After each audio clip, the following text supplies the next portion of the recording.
3748 number حدیث ہے صحیح بخاری میں کہ جب حسین ابن علی کا سر کاٹ کر عبید اللہ ابن زیاد گورنر یزید جو کوفہ میں اس کا گورنر تھا اس کے سامنے لا کے تشت پہ پیش کیا گیا، وَلِعَاذُ بِاللَّهِ تعالی، اللہ کی لعنت ہو ان پر، فرشتوں کی لعنت، تمام لعنت کرنے والوں کی لعنت جنہوں نے حسین ابن علی کو اس طریقے سے شہید کیا، آمین۔ تو وہ چھڑی مار کے ان کے حسن کے بارے میں کوئی کلام کرنے لگا، یہ بخاری میں بھی ہے اور ترمذی میں بھی ہے۔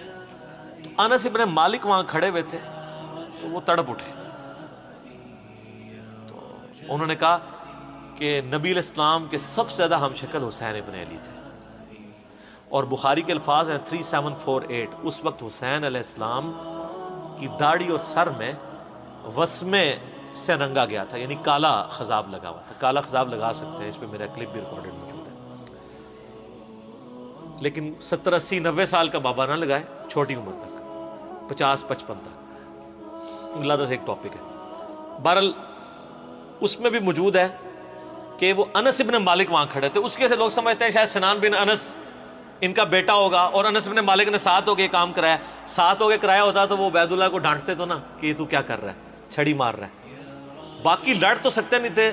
انس بن مالک کی اس وقت عمر 100+ تھی، یا 100+ تو نہیں ہوگی، آلموسٹ آپ سمجھ لیں 60+ تھی، کیونکہ 93 ہجری میں فوت ہوئے ہیں، 110 سال کی عمر میں 70 کے ہوں گے آلموسٹ اس وقت۔ تو بیچارے دل میں ہی اس کو برائی کو برا سمجھ سکتے تھے، جتنا وہ کر سکتے تھے وہ کر دیا، ادروائز تو وہ مروا دیتے تھے۔ سنان بن انس بن مالک کا بیٹا نہیں ہے۔ رہا عمر ابن سعد جو 22,000 کا لشکر لے کے کربلا میں آیا تھا حسین ابن علی کے مقابلے پہ، وہ سعد ابن ابی وقاص کا بیٹا تھا۔ اور آپ دیکھیں عجیب بدقسمتی اس شخص کی کہ سعد ابن ابی وقاص نے ہی وہ پرشین امپائر گرائی ہوئی ہے، عراق، ایران، یہ کوفہ، یہ سارا حضرت سعد نے فتح کیا ہوا ہے، عشرہ مبشرہ میں سے ہیں۔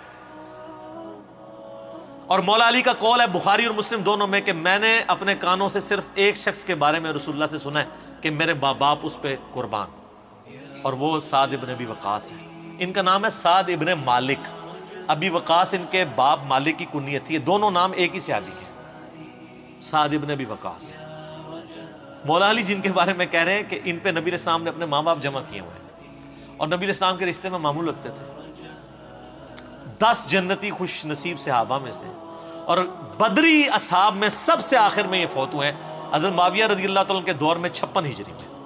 ان کے بعد کوئی بدری صحابی دنیا میں نہیں رہا تھا، بدری صحابی ایک بہت بڑا ٹائٹل تھا، یہ سب سے آخر میں فوت ہوئے۔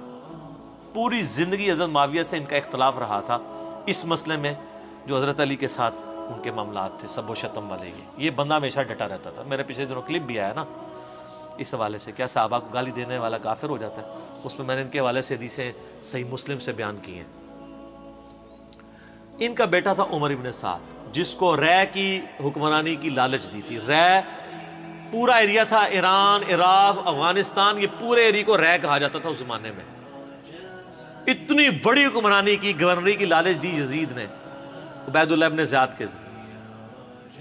باپ دیکھ لو سعد ابن ابی وقاص، جو مولا علی سے محبت کرنے والا، سن نسائی الکبریٰ میں موجود ہے، 2 تابعین ملنے آتے ہیں سعد ابن ابی وقاص کو، اور کہتے ہیں، سعد ابن وقاص ان کو پہلی بات یہ کرتے ہیں کہ میں نے سنا ہے کہ تم حضرت علی کو گالیاں دیتے ہو۔ ان کا معاذ اللہ، ہم کیوں دیں گے؟ تو انہوں نے فرمایا یہ بنو امیہ کے لوگ اگر میرے سر پہ آرا بھی رکھتے ہیں اور میرے 2 ٹکڑے کرتے ہیں اور مجھے یہ کہیں کہ میں حضرت علی کے بارے میں کوئی نازیبا جملہ نکالوں، تو میں سعد کبھی بھی ان کے بارے میں کوئی جملہ نہیں نکالوں گا جو کچھ میں نے رسول اللہ سے علی ابن ابی طالب کی شان میں سن رکھا ہے۔ صحیح مسلم میں حدیث موجود ہے نا، حضرت معاویہ نے ان کو کہا ہمارا معاویہ نے حکم دیا، تو اس میں الفاظ انہوں نے انکار کر دیا، تو حضرت پھر معاویہ نے کہا تمہیں کون سی چیز منع کرتی ہے کہ تم علی ابن ابی طالب پہ سب و شتم نہیں کرتے؟ ان کا معاویہ میں نے 3 فضیلتیں علی کے بارے میں ایسی سنی ہیں، مجھے ایک بھی مل جاتی تو بہت تھی۔ پھر انہوں نے کہا وہ پہلی فضیلت غزوہ تبوک کے موقع پر علی کی میرے ساتھ وہی نسبت ہے جو ہارون کی موسیٰ کے ساتھ، مگر میرے بعد کوئی نبی نہیں۔ دوسری فضیلت خیبر کے موقع پر کل اس شخص کے ہاتھ میں جھنڈا دوں گا جو اللہ اور اس کے رسول سے محبت کرتا ہے، اللہ اور اس کے رسول سے محبت کرتا ہے۔ ہم پوری رات اس خوشی سے سوئے نہیں کہ کون ہوگا وہ بندہ، علی کو دیا جھنڈا۔ اور مسلم میں آگے الفاظ ہیں کہ حضرت عمر کہتے ہیں مجھے پوری زندگی رشک رہے گا کہ اس دن جھنڈا مجھے نہیں ملا، علی کو ملا۔ اور تیسری فضیلت سن معاویہ، جب نجران کے عیسائی آئے تو آیت مباہلہ نازل ہوئی، آیت نمبر 61 آل عمران کی.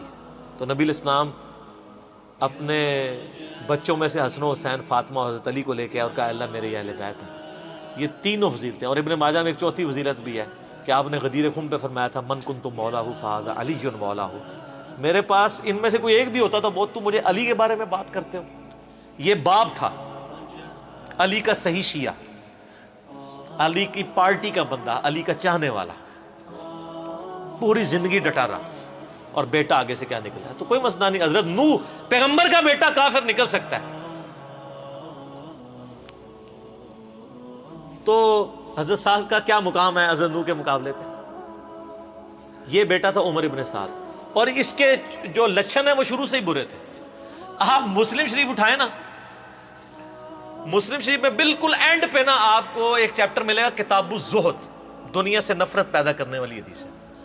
اس میں انٹرنیشنل نمبر کے مطابق ایک حدیث ہے، یہ میں چونکہ مجھے یاد اس لیے میں نے کافی لوگوں کو بتائی ہے، 7432 صحیح مسلم میں. ابھی یہ کربلا ہوئی نہیں ہے، کچھ بھی نہیں ہوا. حضرت سعد ابن وقاص بھی زندہ ہے. تو سعد ابن ابی وقاص اپنے کھیتوں میں ہل چلا رہے ہوتے ہیں یا وہ بیج والا کام کر رہے ہوتے ہیں، تو ان کے ساتھی کہتے ہیں اتنے میں ان کا بیٹا سامنے سے آتا ہے. تو حضرت سعد جب اپنے بیٹے کو دیکھتے ہیں عمر ابن سعد کو، تو کہتے ہیں اے اللہ اس سوار کے شر سے میں تیری پناہ میں آتا ہوں. حضرت سعد کو پتا تھا اس بچے نے کیا کام ڈالنے ہیں. وہ اپنی زندگی میں اسی بیٹے کے شر سے اللہ کی پناہ مانگا کرتے تھے. کہتے ہیں جب وہ قریب آیا تو آتے اس نے کہا ابا جی لوگوں نے تو حکومت بانٹ دی، کوئی گورنر بن گیا، کوئی بن گیا، تسی ایتھے بیٹھے جناب حلوائی پہ کر دیو. ہائے ہائے ہائے. تو حضرت سعد ابن وقاص نے اس کے عمر ابن سعد کے نا سینے پہ نا گھونسا مارا اور کہا کہ اللہ تعالیٰ کو پرہیزگار بندہ پسند ہے جو گمنامی کی زندگی میں مر جائے، جسے کوئی جانتا نہ ہو. تو یعنی وہ انہوں نے ایک گوشہ نشینی کی زندگی اختیار کر لی تھی. تو ان کو پہلے ہی لیکن اس نے اپنے باپ کی نصیحت نہیں پکڑی.